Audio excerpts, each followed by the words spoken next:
그 낭떠러지에 그 깎아진 벼랑 끝에 서 있다가 발을 헛디뎌서 그 벼랑 밑으로 곤두박질 치게 되는 상황이라고 한번 연상해 보시기 바랍니다.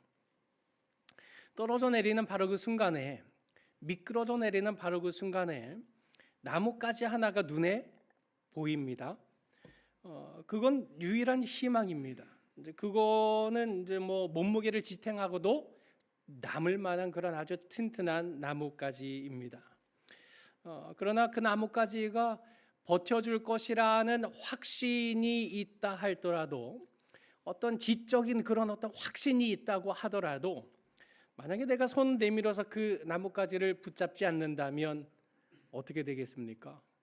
살아날 길이 없는 겁니다. 반면에 나뭇가지가 정말 튼튼한지 의심도 되고 저거 잡아봐야 소용이 있을까 하고 불안한 마음이 가득하다 할지라도 어찌됐건 간에 손을 뻗어서 그걸 붙잡으면 어떻게 되는 겁니까? 살 수 있는 겁니다.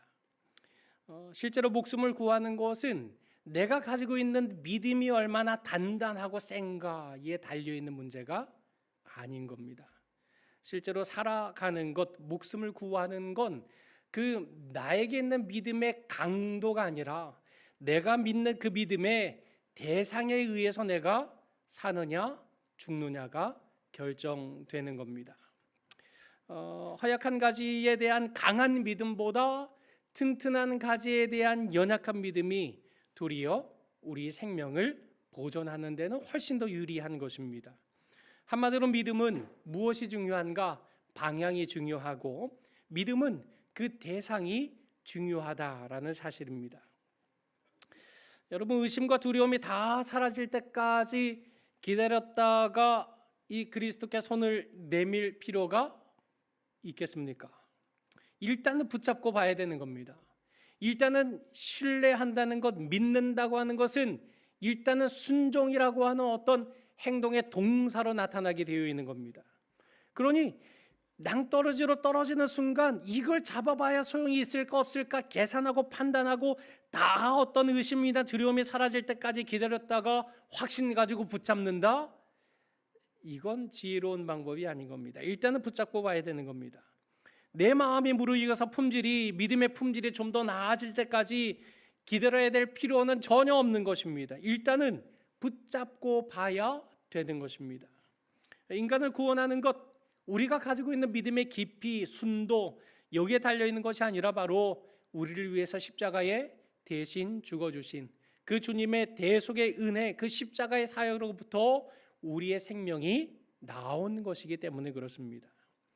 그러니 신앙생활은 무엇입니까? 신뢰하는 겁니다. 믿는 겁니다. 그 믿음이라고 하는 보이지 않는 것은 어떻게 나타나는 겁니까? 순종하는 모습과 형태로, 동사로 나타나게 되어 있는 것입니다.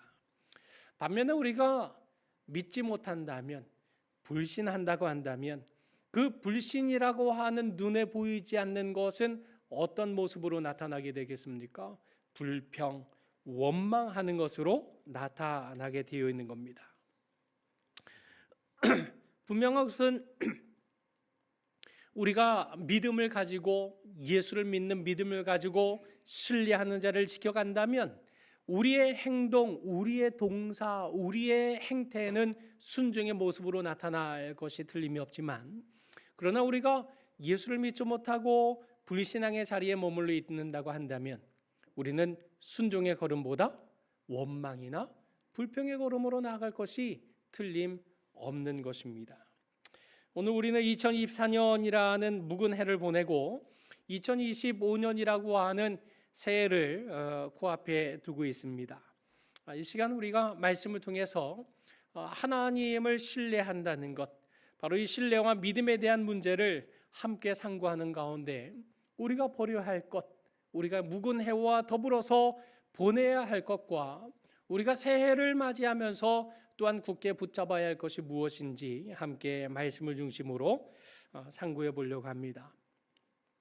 오늘 10절 말씀에 이렇게 기록되어 있습니다. 백성의 온 종족들이 어떻게 됐습니까? 각기 자기 장막 문에서 우는 것을 모세가 들었다. 이렇게 기록하고 있습니다. 이들이 울게 된 이유가 무엇입니까? 다른 데 있지 않습니다. 4절 하반절에 보니까 누가 우리에게 고기를 주어 먹게 하랴. 이것이 저들이 울고 있는 주제였습니다. 여러분, 고기 반찬이 없어서 집에서 다 큰 어른이 목 놓아 운다고 한다면 그거 어떻겠습니까? 꼴불견이지 않겠습니까? 아니, 먹고 사는 것, 일용할 양식으로 받아 먹는 것으로 충분히 만족할 그런 인생이 그 고기 반찬이 없다고 거기서 울고 앉아 있다. 이거 참 꼴 사나운 그런 모습이 아닐 수 없습니다. 이런 볼성 사나운 눈물이 어디서부터 시작이 되었는가? 4절 전반절에 보니까 그들 중에 섞여 사는 다른 인종들이 시작한 겁니다. 섞여 사는 다른 인종들은 누구냐면 바로 출애굽할 때 이스라엘 백성들과 더불어서 함께 나온 이 히브리 백성이 아닌 그 다른 민족이 같이 섞여서 이렇게 나오게 되었던 겁니다. 당시 애굽이란 나라는 광대한 나라, 패권 국가였습니다. 그러다 보니 그 땅 안에는 히브리인들만 종이었느냐? 아닙니다. 다른 여러 민족들 중에도 종으로 사로잡힌 자들이 많이 있었습니다. 그들이 바로 이스라엘 백성들이 출애굽할 때 같이 껴서 함께 출애굽한 그런 다른 이방 민족들도 있었던 겁니다. 그들이 고기 하면서 원망하고 불평을 시작했던 것입니다. 그런데 한번 생각해 보십시오. 이 유대인들의 선민의식이 얼마나 투철합니까? 이 사람들은 자기들만이 하나님의 백성, 하나님의 자녀들이라고 여기는 사람들인데 그들 가운데 과연 이방인들이 껴있다 한들 얼마나 그들이 많은 수가 그 가운데 껴있을 수 있겠습니까? 정말 배타적이고 오직 자기들만을 생각할 줄 아는 백성, 민족성을 가진 백성이었던 까닭에 이들 가운데 이방인이 섞여 있다 한들 그들의 수는 정말 미미한 극소수에 불과했을 것입니다. 그러나 그 작은 극소수의 사람들로부터 시작된 원망과 불평의 소리가 어떻게 됩니까? 5절에 보니까 온 이스라엘 백성들에게 물들여가기 시작하는데 그들의 말이 무엇입니까? 우리 한번 같이 읽어보실까요? 자, 시작. 우리가 애굽에 있을 때에는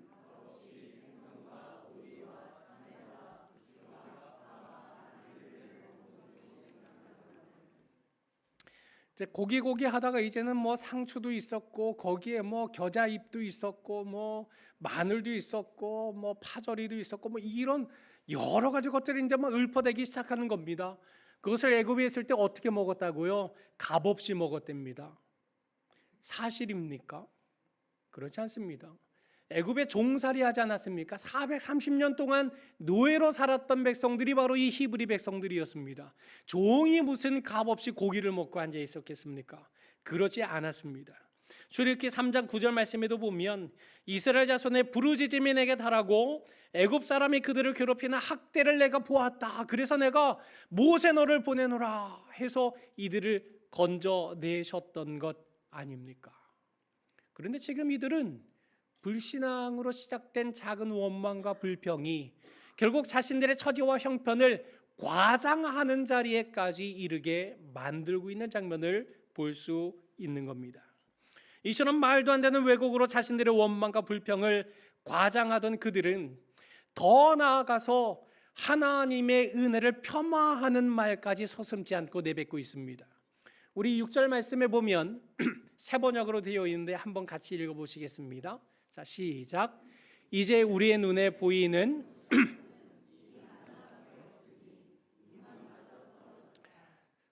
원어적인 의미가 이런 것입니다. 이제 우리 눈에 보이는 것이라고는 만나밖에 없으니 이거 만나 쳐다보기만 해도 신물나고 아우 이거 만나 쳐다보기만 해도 입맛 떨어진다 이런 말들까지도 서슴지 않고 하고 있는 겁니다. 정말 말 그대로 배불렀죠. 이스라엘 백성들이 굶주려 있을 때 이 백성들에게 하나님께서 허락해 주신 것이 만나였던 겁니다. 먹을 양식 다 떨어지고 이제 쫄쫄 굶고 이 광야에서 무슨 거둘 만한 채소가 있었겠습니까? 이들의 형편을 긍휼히 여기신 하나님께서 은혜로 하늘에서 만나를 내려주셨음에도 불구하고 이 값없이 먹는 그 양식에 대해서는 그토록 폄하하는 자리까지 나아갔던 겁니다.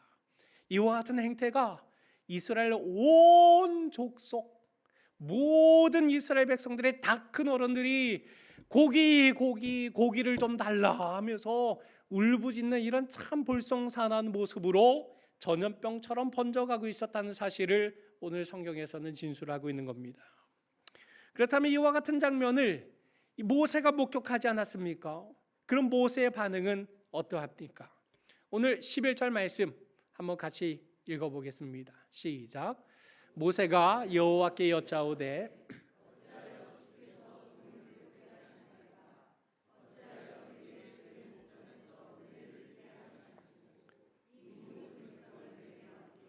내가 그 짐을 지게 하시나이까, 이렇게 말합니다.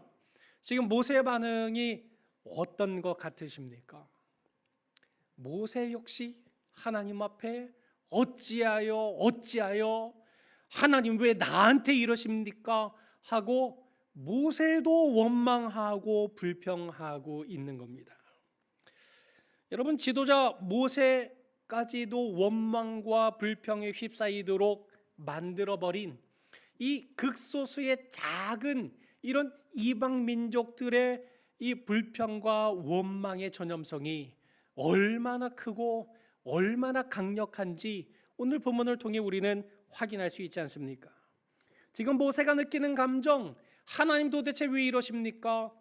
12절에 기록한 것처럼 젖먹는 아이만 수백만 명이 되는 이런 상황 속에서 하나님이 이 아이들을 돌보지 않고 나에게 다 맡겨놓으신 것 같이, 나에게 다 밀어버리신 것 같이 내 형편이 지금 그러합니다 라고 원망과 불평을 쏟아내놓고 있는 것입니다. 그래서 결론적으로 모세가 어디까지 말하게 됩니까? 나의 책임이 심히 중합니다. 너무 무겁습니다. 내 어깨가 아주 짓눌리는 것처럼 내 책임이 너무 무겁습니다. 나 혼자는 이 모든 백성을 감당할 수 없습니다 라고 말하면서 죽여달라고 요청을 하는 겁니다. 이러실 거면 차라리 나에게 죽음을 주세요. 이러실 거면 차라리 내 생명을 가져가 주세요. 나 무거워서 도무지 못 살겠습니다 라고 하나님 앞에 이런 원망과 불평을 내뱉는 자리까지 이 지도자였던 모세까지 나아가게 된 이런 기가 막힌 장면을 우리는 이 본문에서 목도하게 되는 것입니다. 여러분, 하나님께서 모세에게 언제 너 혼자 이것 다 감당해라, 나는 좀 쉬고 올 테니까, 나는 좀 자고 올 테니까, 너 혼자 이 백성들 내가 이거에서 건져내었으니 너가 이 백성들 데리고 가나안으로 혼자 가라, 언제 하나님께서 이렇게 말씀하신 적이 있으셨습니까? 하나님 결코 그리 말씀하신 적 없습니다. 내가 친히 가리라, 내가 너와 함께 갈 것이다 라고 명백하게 말씀해 주셨음에도 불구하고 지금 원망과 불평에 쌓여있는 모세는 지금 자신의 형편과 처지를 어떻게 하고 있습니까? 이스라엘 백성들과 똑같이 과장하고 왜곡하고 있는 것입니다. 하나님이 나에게 이러실 수 없습니다. 하나님이 어떻게 나한테 이러십니까? 라고 하나님을 향한 신뢰가 흔들리기 시작하자 원망과 불평이 점점 더 커지고 눈덩이처럼 불어나서 지금 엉뚱한 말, 과장된 말로 지금 모든 말들을 다 내뱉고 있는 것입니다. 여러분, 지금 이스라엘 백성들이 어떻게 자유인이 되어서 이 광야 속에 자유인으로 서 있게 된 것입니까? 하나님께서 애굽에 10가지 재앙을 내리신 까닭에 기적적으로 애굽을 탈출할 수 있는 은혜를 주셨기 때문에 지금 그들의 광야에서 자유인으로 서 있는 것 아닙니까? 낮에는 살인적인 햇살과 밤에는 무서운 추위가 찾아오는 광야에 아무 방비도 아무 준비도 없이 급하게 탈출했던 이들이 아직까지 광야에서 살아 숨쉬는 이유가 어디에 있는 것입니까? 낮에는 구름 기둥으로, 밤에는 불 기둥으로 함께 해주신 까닭이지 않습니까? 홍해가 그들의 앞길을 가로막았을 때 바다가 길을 막는 그 모든 형편 속에 그 바다의 길을 여신 이가 누구셨습니까? 바로 여호와 하나님이셨던 것입니다. 광야에서 먹을 것도 다 떨어져서 굶주려가고 있는 이들을 위해서 하나님께서 이들을 위해 내려주신 것이 무엇입니까? 하늘의 만나였던 것입니다. 그야말로 지금 바다를 통해서 하나님이 이 백성을 살려주셨습니다. 하늘을 열어서 만나를 내려주심으로 이 백성을 먹여 살려주시고 계셨던 것입니다. 하나님께서 땅을 움직이셔서 10가지 재앙을 통해 이 백성들을 애굽에서 건져내 주신 이런 놀라운 구원의 은혜를 베풀어 주신 이가 바로 하나님이셨던 겁니다. 실로 하나님은 이 백성들을 위해서 땅도 아끼지 않았고 바다도 아끼지 않았고 하늘도 아끼지 않았고 그 모든 것 하나 아낀 것 없이 다 동원하셔서 이 백성들을 지금 이 광야까지 이끌어 주셨다는 사실을 지금 이 백성들은 까마득하게 잊어버리고 있는 것입니다. 무엇이 이 은혜를 잊게 만든 것입니까? 하나님을 신뢰하지 못하는, 하나님을 향한 신뢰를 잃어버린 까닭에 저들의 입술에서는 하나님의 은혜를 망각해버리고 원망과 불평이라는 작은 씨앗을 통해서 결국 마침내 하나님의 은혜를 완전히 저버리는 이런 기가 막힌 현실까지 내몰리게 된 것 아닙니까? 여러분, 불신, 신뢰가 깨지는 것, 이건 정말 작은 문제가 아닙니다. 이 신뢰를 잃어버리는 것은 불평으로 이어지게 되고 이런 작은 원망과 불평의 씨앗들은 우리의 형편과 사정을 과장하게 만들어 버립니다. 그리고 그 과장하는 형편과 사정들은 결국 마침내 하나님의 은혜로 내가 오늘 이 자리에 서 있다는 사실조차도 망각하게 만드는 엄청나게 무시한 범죄가 되고 마는 것입니다. 여러분, 이 앞에 배추 농사 지어 보셨지 않습니까? 그 조그만한 그 청벌레, 애벌레 그거 이렇게 꼼꼼하게 잡아내지 못하고 내버려 두었더니 이거 다 속 갉아먹고 그 얼마 배추 알이 남지 않은 이런 상황에 이렇게 상황이 된 것 우리가 다 보지 않았습니까? 여러분, 작은 원망, 불평 이게 아무것도 아닌 것 같지만 투덜거림과 그런 작은 원망과 불평이 가져오는 파급력을 우리가 깨닫는다면 우리가 2024년을 지나 2025년 새해를 맞이할 때에 적어도 우리 입술 가운데서 원망과 불평의 말들은 내려놓고 떠나야 하지 않겠습니까? 만약에 원망과 불평이 가져오는 파장과 파급력이 어떠한 것을 우리가 정말 깨닫는다면 더 이상 이제는 가정에서나 직장에서는 물론이거니와 교회 안에서, 교회 공동체 안에서 함부로 이런 원망이나 불평의 말을 어찌 함부로 내뱉을 수 있다는 말입니까? 내 입에서 원망과 불평의 언어가 혹시 나오고 있습니까? 그것은 바로 하나님과의 신뢰의 관계에 문제가 발생했다는 증상인 줄로 알아야 하고, 이것을 초기에 잡지 않는다면 결국 그 작은 신뢰에 금이 가는 것들과 그로 인하여서 시작된 원망과 불평들은 마침내 하나님의 은혜까지 망각해버리는 자리에까지 우리를 이끌어 간다는 사실을 깨달아 알고, 어찌하든 이 원망과 불평이 나올 때마다 신뢰의 관계를 다시금 회복할 수 있도록 자신을 회개하고 돌이키는 그런 우리 모든 성도들이 되어야 하는 것입니다. 여호와 하나님께로부터 구원과 생존을 위한 무한한 은혜를 공급받으면서도 그 은혜를 망각하고 또 고기가 없다는 이유로 불평을 쏟아낸다면 이거 참 얼마나 기가 막힌 일입니까? 물에 빠진 거 건져내 주었더니 이제는 보따리 내놓으라는 이런 격이 되지 않겠습니까? 그럼에도 불구하고 하나님께서는 아무 책망도 하지 않으시고 이처럼 불평을 내놓는 백성들을 향해서 해결책을 던져주십니다. 그 해결책은 먼저 17절 말씀에 보면 일단 16절에 70명의 장로를 세우라 하는 이런 말씀이 기록되어 있고요. 그리고 이제 17절에 보면 내가 강림하여 거기서 너와 말하고, 첫 번째는 뭡니까? 하나님께서 모세와 말하는 겁니다. 그리고 두 번째, 내게 임한 영을 그들 즉 장로들에게도 임하게 하리니, 왜 임하게 하시는 겁니까? 세 번째 보면 그들이 너와 함께 어떻게 한다고요? 백성의 짐을 담당하고. 다시 말해서 모세, 너 혼자 이 모든 짐을 지지 않아도 된다. 나는 한 번도 너에게 이 모든 짐을 지라고 강요한 적이 없다. 그러니 70명의 장로를 세워라. 내가 너에게 말할 것이고 너에게 말한 그 하늘의 뜻, 나의 뜻을 이루기 위하여 그들에게도 너에게 준 그 영을 임하게 하리니 그들과 함께 너의 백성의 짐을 함께 나누고 담당하라 하고 이렇게 해결책을 하나 제시해 주셨습니다. 그리고 또 한 가지의 해결책을 주셨는데 그것이 바로 19절로 20절 전반절에 있는 말씀에 기록된 바입니다. 우리 한번 같이 읽어보실까요? 자, 시작. 하루나 이틀이나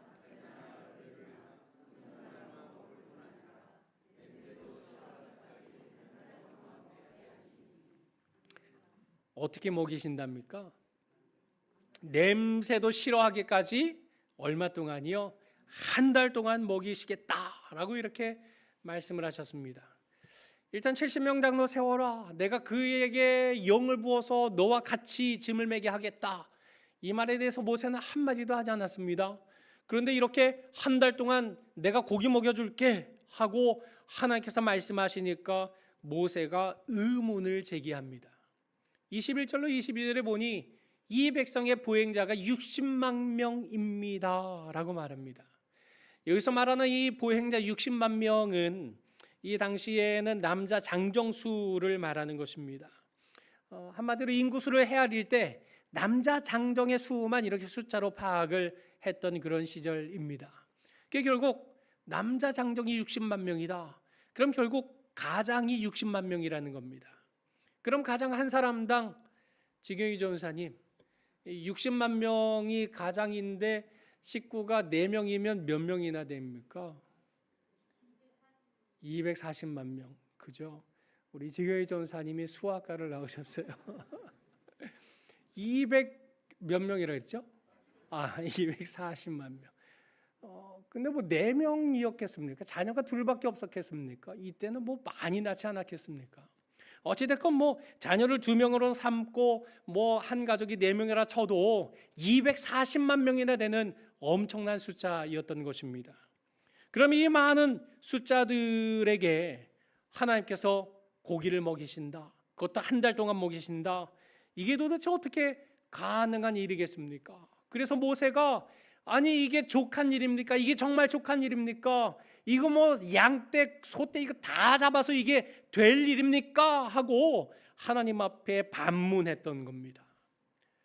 반문하니 하나님께서 기가 차지 않았겠습니까? 하나님도 반문하셨습니다.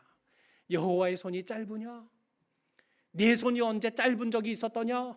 하고 하나님께서도 똑같이 반문하셨던 겁니다.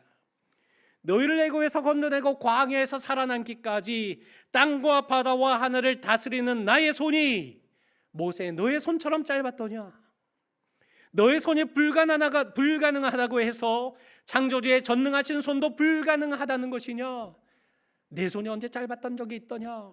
하나님께서 모세에게 반문하셨던 겁니다. 언젠가 지경희 전사님께서 저기 베스트관에서 이렇게 선반 위에 그 냉난방기 리모컨이 올려져 있었는데 아이고 내가 꺼야 되겠다 하고 종종걸음으로 가시더니 뻗더니 아이고 난 팔이 짧아서 안 되네 하고 그걸 못 내리셨어요.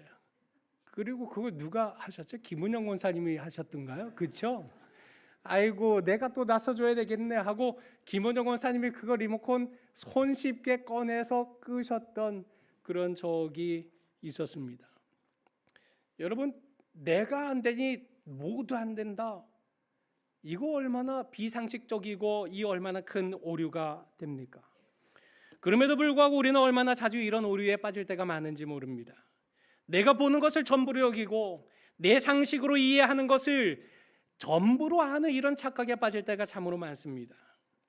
여러분 우리가 두 눈으로 모든 것을 볼 수 있을 것 같지만 자기 얼굴 볼 수 있습니까? 거울 없이 자기 얼굴조차 볼 수 없는 것이 우리의 눈이지 않습니까? 내 몸속을 내가 들여다볼 수 없습니다. 벽 너머를 볼 수 없습니다. 우주처럼 큰 것 한눈에 담아내지 못합니다. 세균이나 바이러스처럼 작은 것조차 볼 수 없습니다. 태양처럼 눈부신 아주 밝은 것 우리가 똑바로 쳐다볼 수 있습니까? 못 봅니다. 칠흑 같은 어두움이 오면 어두움 그 자체만 인식할 뿐 그 어두움의 심연을 우리는 들여다볼 수 없습니다. 우리가 다 보는 것 같지만 보지 못하는 것이 훨씬 더 많은 것, 그것이 바로 우리네 인생인 것입니다. 따지고 보면 우리가 볼 수 있는 것보다 보지 못하는 것이 더 훨씬 많은 존재, 그것이 바로 오늘 우리들이지 않습니까? 하물며 시간과 공간을 초월하시는 하나님의 신비로운 섭리를 어찌 우리가 다 알고 다 판단하고 다 이해할 길이 있겠습니까? 우리 눈에 보이지 않는다고 해서, 우리 귀에 들리지 않는다고 해서 하나님께서 우리를 위해 역사하시지 않는다고 단정하는 불신의 어리석음을 우리는 범하지 말아야 하는 것입니다. 하나님께서는 우리가 생각하기 이전부터 우리에게 필요한 것을 위해 벌써부터 당신의 방법을 따라 한치의 오차도 없이 역사하고 계시는 분이시기 때문인 것입니다. 여러분, 하나님께서 모세에게 내가 이제 내 말이 내게 응하는 여부를 보리라, 즉 내 말이 현실이 되는지 내가 반드시 보게 될 것이다 라고 말씀하시자 즉시 모세가 어떤 반응을 보였습니까? 24절에 모세가 어떻게 했습니까? 나갔습니다. 여호와의 말씀을 백성에게 알렸습니다. 여러분, 하나님을 신뢰함은 곧 동사로 나타나는 겁니다. 하나님을 신뢰하니 나갔습니다. 백성에게 이 모든 사실을 알렸습니다. 자신의 상식 계산으로는 도무지 해결할 길이 없는 이 모든 일들을 이 백성들에게 선포했습니다. 여호와의 손은 짧지 않다. 그 결과는 어찌 되었습니까? 31절 말씀 같이 읽어보겠습니다. 시작.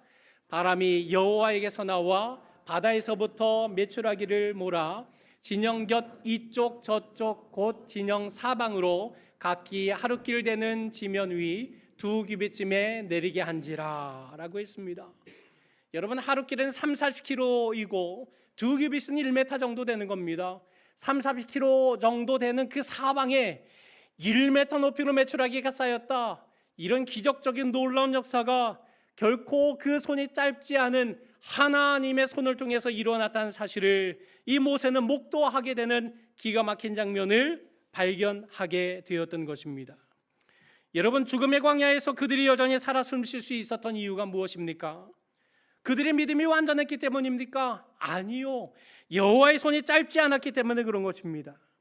그들이 애굽의 10가지 재앙을 통해 출애굽한 것도, 홍해를 통과한 것도, 그리고 하늘에서 만나와 메추라기를 먹었던 것도 여호와의 손이 짧지 않은 결과 그들이 살 수 있었던 은혜였던 것입니다.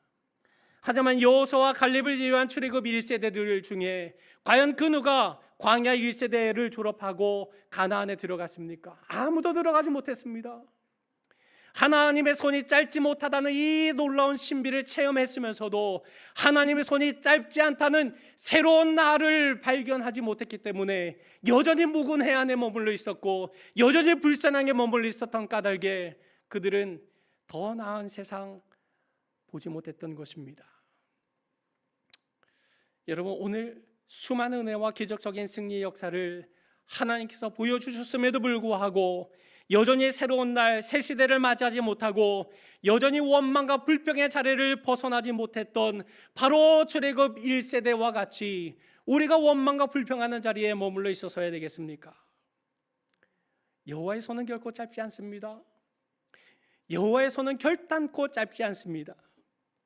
여호와의 손이 짧지 않음을 고백하는 인생이라고 한다면 우리는 원망과 불평의 삶을 이제는 마무리하고 이제는 그 원망과 불평의 삶에 마침표를 찍고 이제는 여호와 하나님의 손이 천지를 창조하신 전능하신 하나님의 손이요 여호와의 하나님의 능력이 바로 우리의 모든 삶을 인도하고 준행하고 우리의 삶을 이끌고 해결하신다는 이 놀라운 은혜의 사실을 믿고 확신함으로 나아가는 그런 믿음의 동사로 나타나는 걸음이 되어야 마땅하지 않겠습니까? 여러분, 원망과 불평은 아무 문제도 해결하지 못한 채 악순환으로 이끌 뿐입니다. 그러나 하나님의 손을 신뢰하는 순종은 우리가 반드시 거쳐야 할 죽음의 광야를 가나안을 향한 새 생명과 참 소망의 일로 이끌어줄 것이 틀림없는 것입니다. 그러므로 2025년의 새해를 원망과 불평의 악습관을 벗어던지고 오직 여호와 하나님이 능하신 손에 맡겨드리는 새날로 삼는 가운데 광야 같은 세상에서의 삶을 날마다 더욱 새롭게 하시는 하나님의 은혜와 능력을 체험하는 우리 모든 성도님들이 되시기를 주님의 이름으로 간절히 축원합니다.